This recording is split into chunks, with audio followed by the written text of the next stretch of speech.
technical, or just getting started. Automate your queues and fire entire sequences with a single button. So when it's time to go live, everything just works. Backed by round-the-clock support and trusted by the world's most respected organizations, ROS delivers peace of mind when it matters most. From quarterly earnings calls to global product launches, ROS gives you the solutions to deliver the moment.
Every team deserves extraordinary audio in their meetings, but sometimes obstacles get in the way.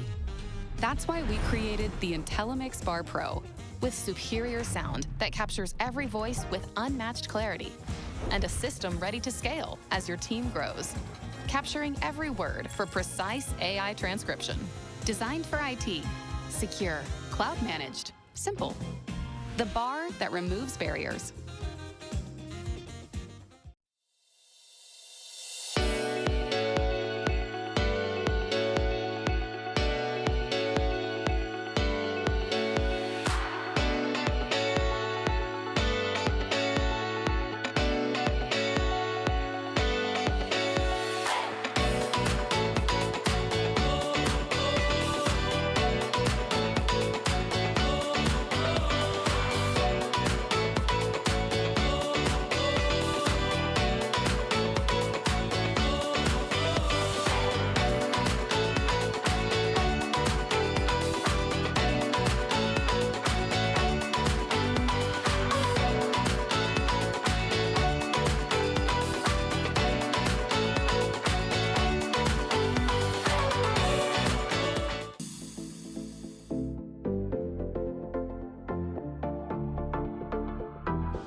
Most of us expect life to run smoothly.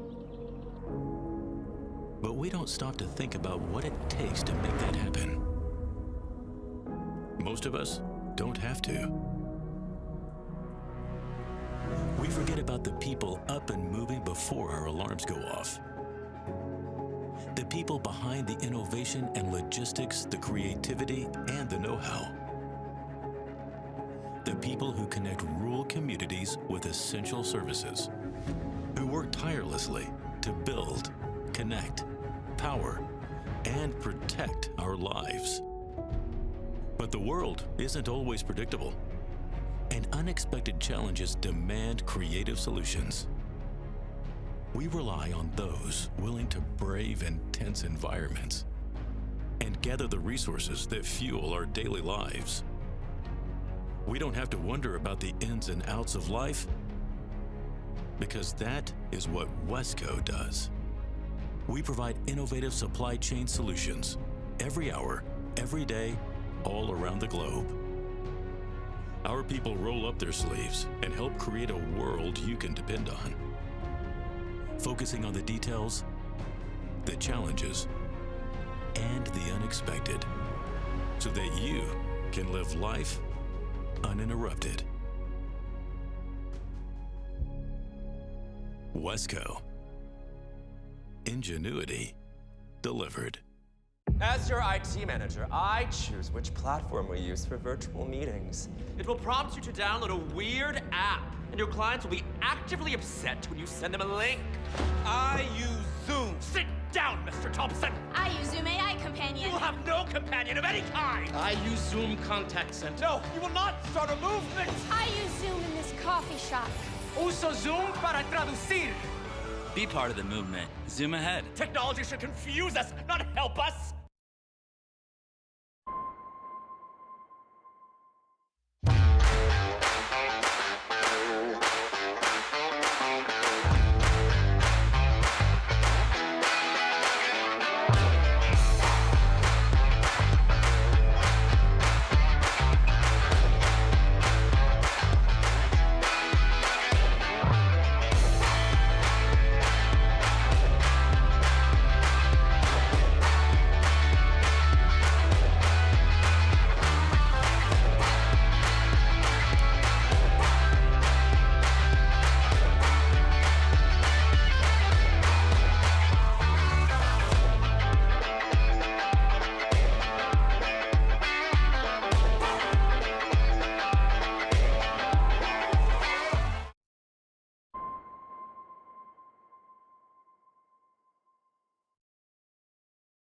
This is always just in case. Testing, testing. Oh, well then why is my...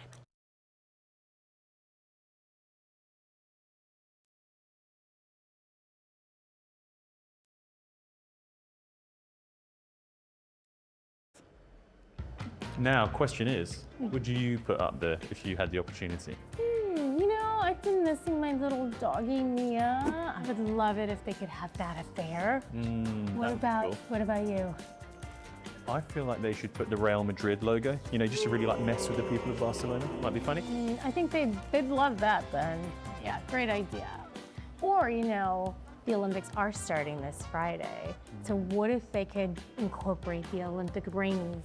That would be amazing. That would be cool. You know, Sam, you have some pretty good ideas for this kind of thing. Maybe you should have been in charge of what they put up there. Maybe I should.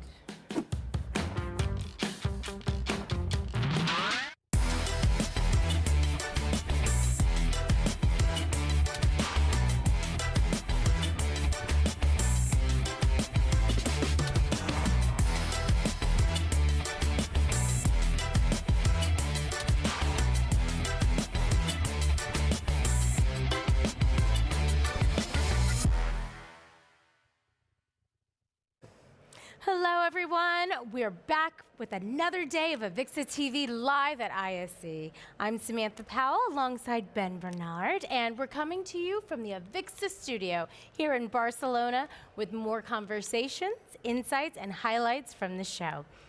So Ben, how is your ISE going so far in 2026? I have to say it is going extremely well. I mean, there's all sorts of, sort of elements that need to come together perfectly to make it a good experience. But one thing you need is comfy shoes. Absolutely. And I'm pleased to say, courtesy of AVIXA, look at that. Are you getting that? They do take care of us. Yeah, those are some nice kicks. And they're Soft clean. shoes. So fresh, Very, so clean. so fresh and so clean. So I think that kind of answers your question of how I'm doing. How are you doing? I'm doing good. My shoes have a little bit more of a heel to them, but those are really nice. I don't have them on right now, so I don't want to kick up just the toes. That's not cute. Yeah, no, maybe not. No, but overall, it's been a really, really great experience. So many people, meeting so many new friends here.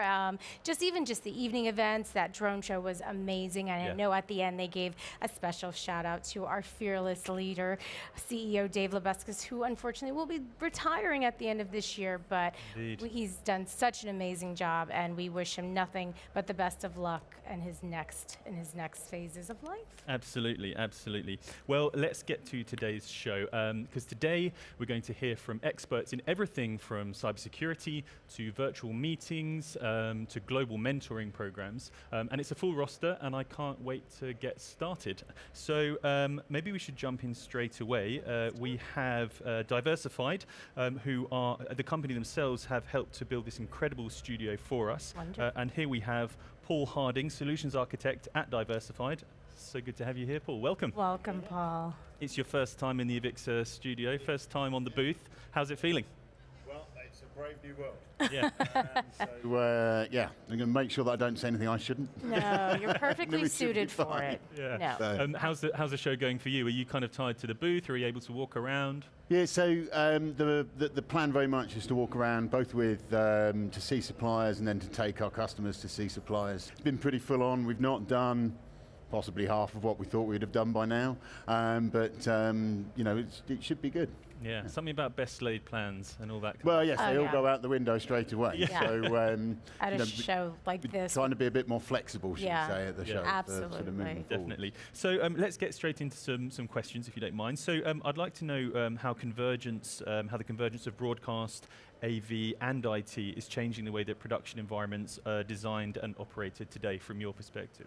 Yeah, so what we see throughout the industry is that people are demanding more from their AV infrastructure. So certainly when we look at enterprise clients, people are moving from deployments of single rooms where they might have meetings with one or two external people to requiring infrastructure that enables them to do town hall meetings, bring in external customers.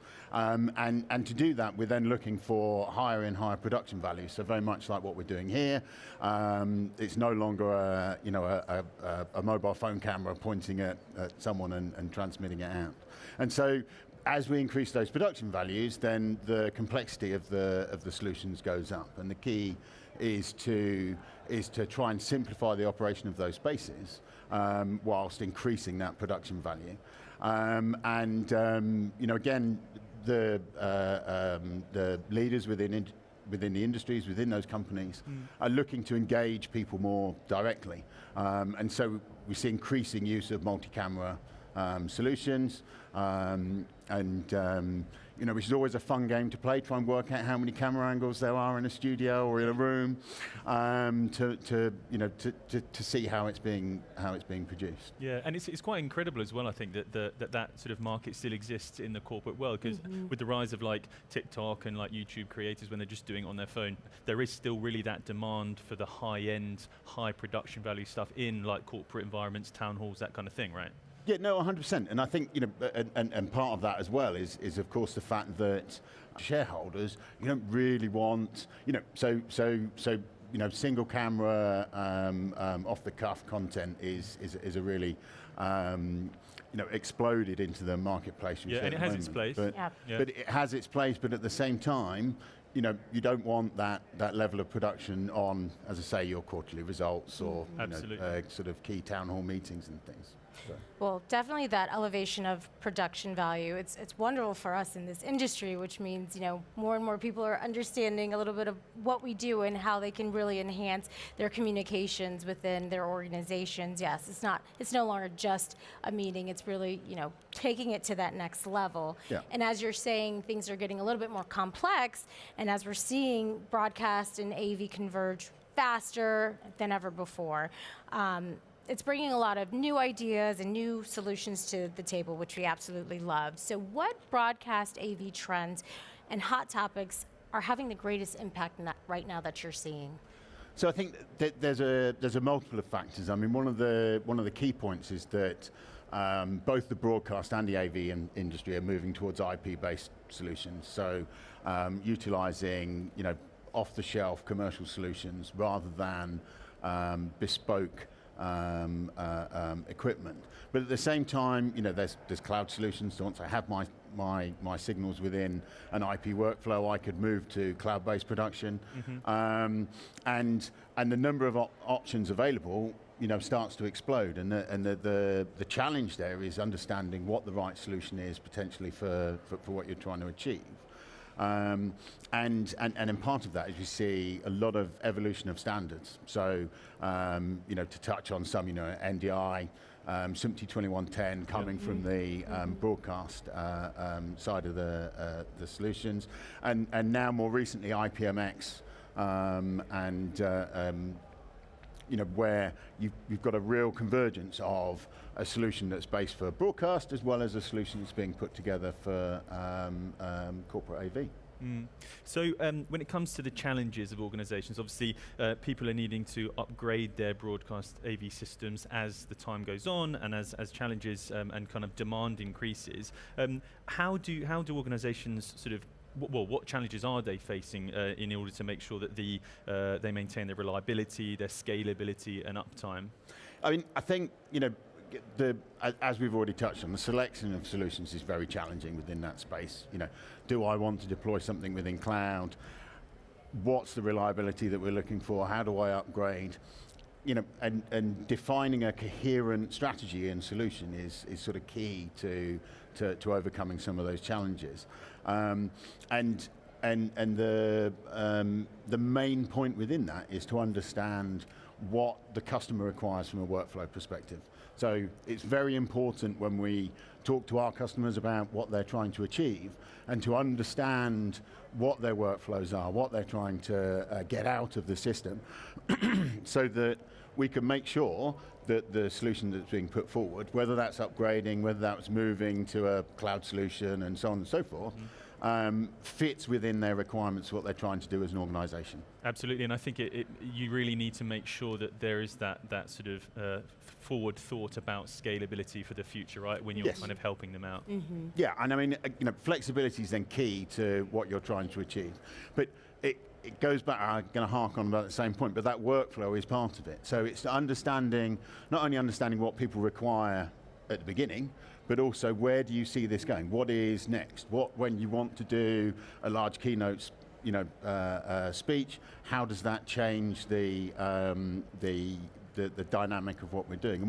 And again, within a corporate environment, we see a huge requirement for hybrid spaces. Yeah. So one day it could be a small meeting where people have set the tables out and that we're using the AV infrastructure to show slides for discussion.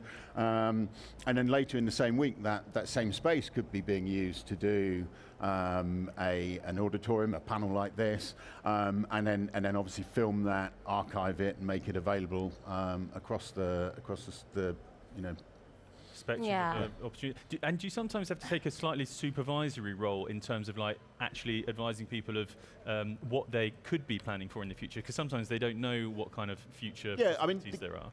And I think that's a great point, because again, you know, what we're trying to do is advise and educate our clients so that they are selecting the best solutions. Yeah. And you know, we can't dictate. You know, it's not a, you know, it must be this, but a lot of the time, understanding what options there are as you move forward. So, what can we do with this space?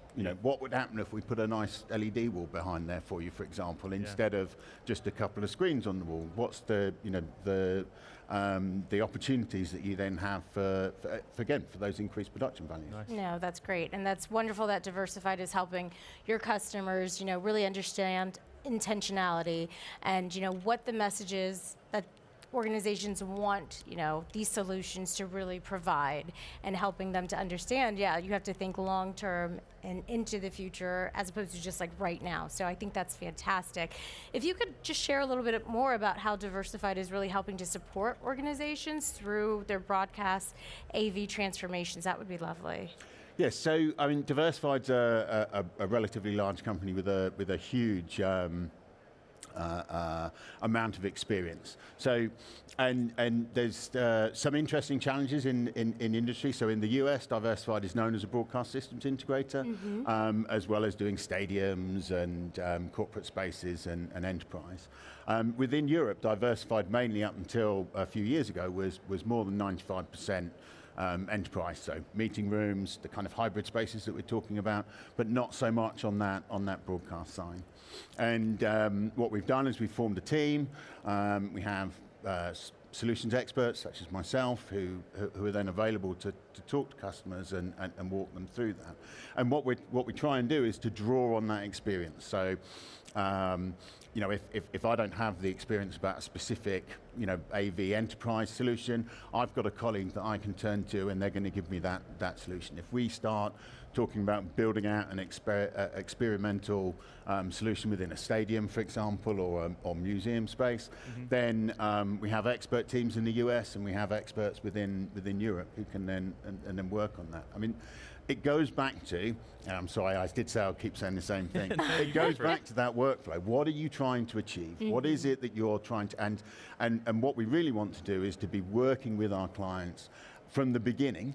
So from that first inception of, we want to build a TV studio, we want to build our stadium infrastructure so that we can do X, Y, and Z. And the earlier that we can become involved within that, then potentially, and hopefully, the more assistance we can then provide to the customers to achieve it. Fantastic. Well, I appreciate you repeating that, because those issues are very important and vital, and we really appreciate you taking the time to sit down with us, Paul. No, it's been great. But we really appreciated it. Wonderful. Thank you so much. Fantastic. All right, well, it's time for us to be joined by our very own Ana Restrepo in our virtual studio. Ana, it's all yours. Hi, and thanks, Sam and Ben. I am Ana Restrepo, and with me is Chris Evans.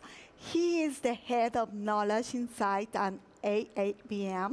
And Chris, thank you for being here with us. And we are talking about a specific topic that you are reaching about that. So, Chris, we are talking about creator economy. Can you explain us what do you decide to take this topic to research, and what we can expect about the market insight that you have been launched in March? Yeah, so we're seeing that the creator economy is a great opportunity for growth. There's been a lot of focus on this, and many established workflows and media creation where people as either individuals or as brands are able to reach a much broader audience through digital platforms. So at IABM, with our business intelligence, we've identified this as an area where we want to see some additional insights that's looking at how we tap into that business. So at IABM, we're able to produce neutral, impartial business intelligence on behalf of the industry.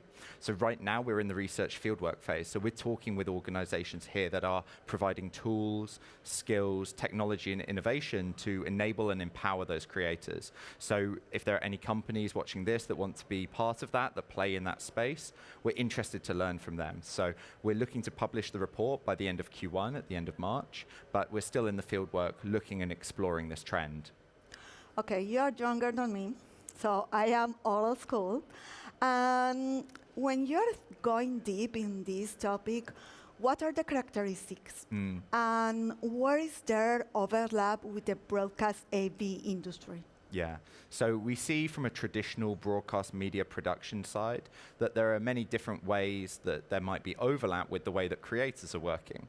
So on the next slide behind me, you'll be able to see how we've mapped some of these ideas, and we're thinking about whether that's through the tool set that they use, the relationship with the audience, maybe also the way that they are procuring talent. Now, there's no right or wrong in terms of the way that you can do this, but it's definitely something to learn from. So the creators, more often than not, are coming from a small, agile base. On the other hand, established broadcast AV workflows come with experience, best-in-class practice, and things like this. So where can one learn from the other? And